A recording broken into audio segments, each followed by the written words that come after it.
Okay guys, so I will explain you about the chin stand. Chin stand is the modern concept that comes from the locust posture. Locust posture, traditional name that we call the Shalabhasana. Shalabhasana itself has some different modifications like the half locust pose, Ardha and the full locust posture. But that is quite a bit advanced and bit challenging posture. So in the modern yoga, there is a one concept comes that we call the chin stand. Chin stand is all about using your arm and shoulder strength, and you have to drop your chin on that. So firstly, I will show you the exactly how to do the chin stand, and after I will show you some different way and some different technique.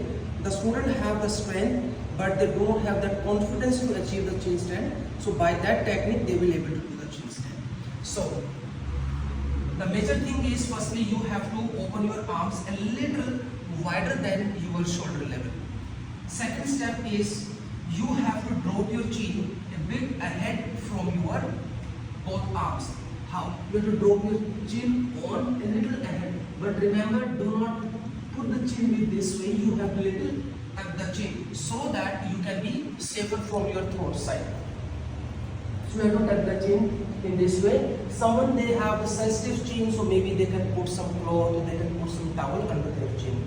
So after you drop the chin, you have to keep your elbow inside under your rib cage so that during the practice you can give support to your upper body. So once you drop chin, then elbow inside. Same practice which you did. Sorry, I cannot speak while I am doing this. So when you keep the elbow inside, so after the practice we did in the dolphin pose, we drop elbow and we have to walk in. Same technique you have to use it.